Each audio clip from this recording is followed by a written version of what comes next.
The school I will be going over is Las Lunas Middle School.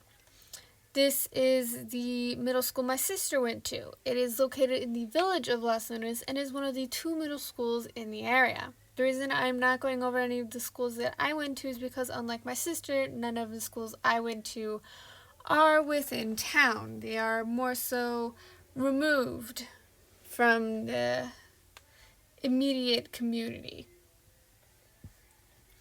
Now, the village of Las Lunas is a strip town.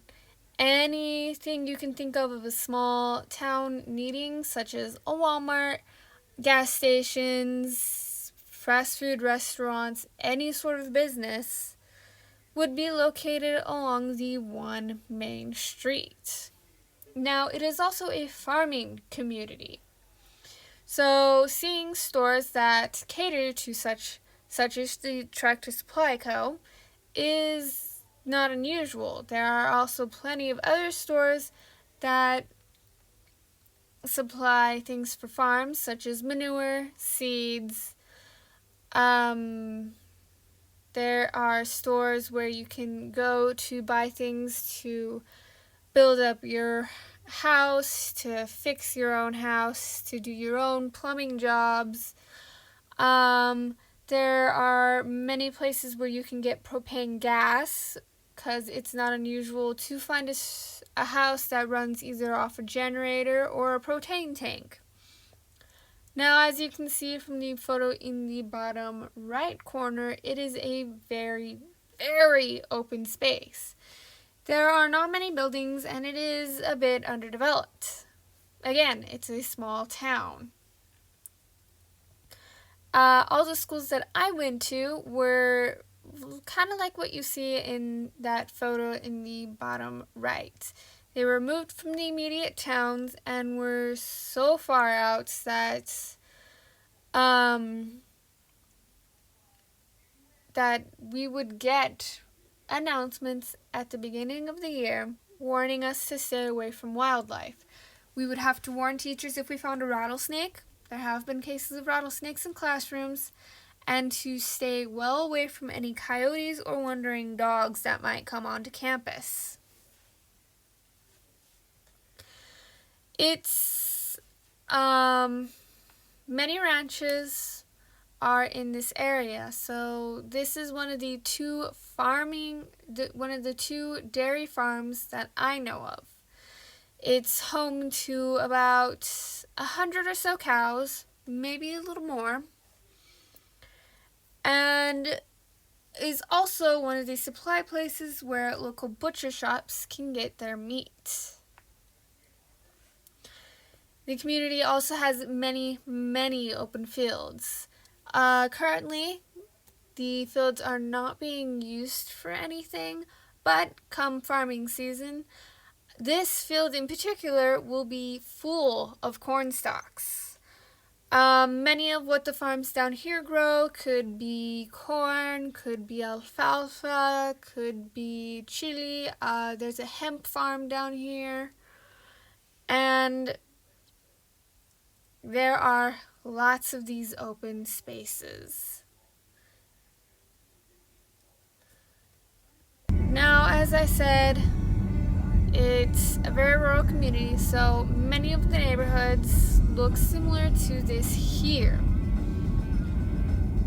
Wide open spaces, small homes, and with the occasional manger or statue of the Virgin Mary.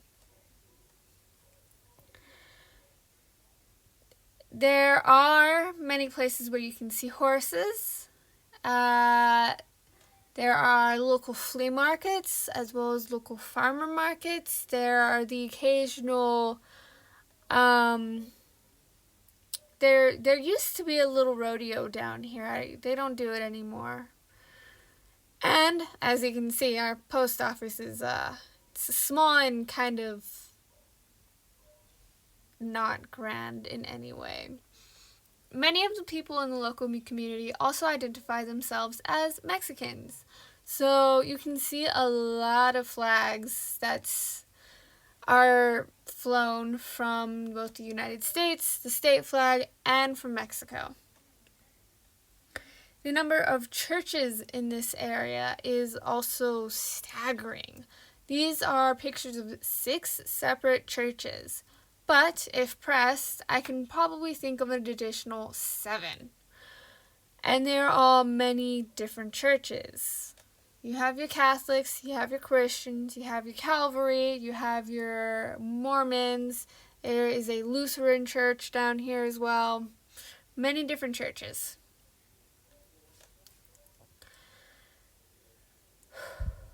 Now, when it comes to signs, we can typically see signs in windows, such as what you see here.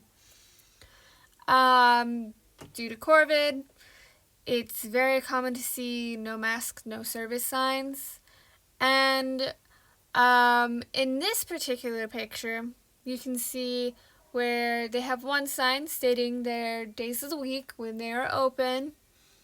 However, it's only in Spanish. This sign is also not told in English. And again, at the bottom where the sign says Tetención, it's letting customers know that they are no longer accepting EBTs. Now, this is translated into both English and Spanish. This sign here in particular is from one of the local nail salons. It is advertising for the holiday seasons about a gift and what you can get someone for nails. It's advertising for nails. The other signs that you can see are only in English. There was one sign telling them about the days where they are open or the days that they are closed.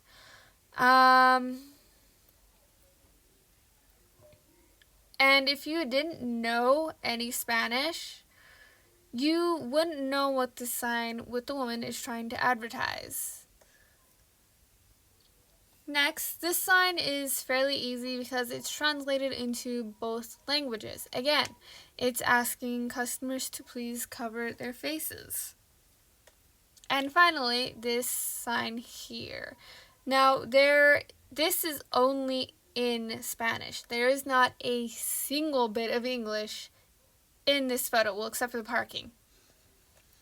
Now, this was taken at my local Manamart. If you don't know what a Manamart is, it's a small gas station with a store that is in my specific area.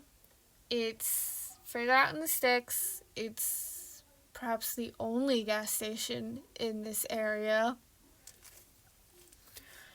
And it is primarily in Spanish. Very little English is spoken in this store. The employees tend to speak Spanish. They, of course, also know English, but everything in this store that is written, all the signs, are in Spanish. There have been a few instances where someone who is not a local has gone into this store and been very confused due to the lack of English and either needed help from another customer or from an employee. Now,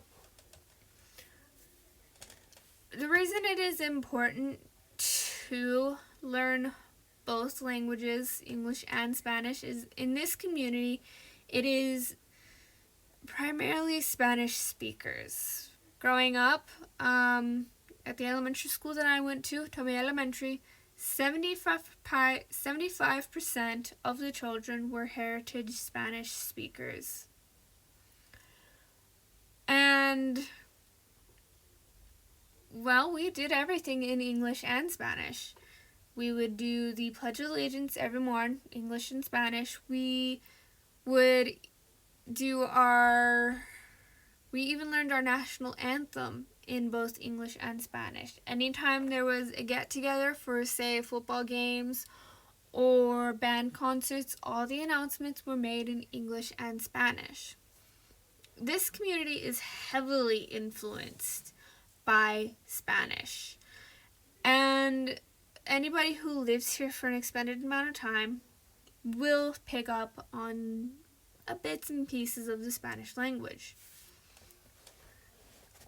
However, if you go to events that are primarily held by this community, such as the Spanish, the flea markets, or the farmers markets. It will be predominantly Spanish. Learning both languages in such a community like this is important because it makes it easier for you to better understand your surrounding, better connect with the people within your community, because I can guarantee you that a lot of those church sermons are done in both English and Spanish.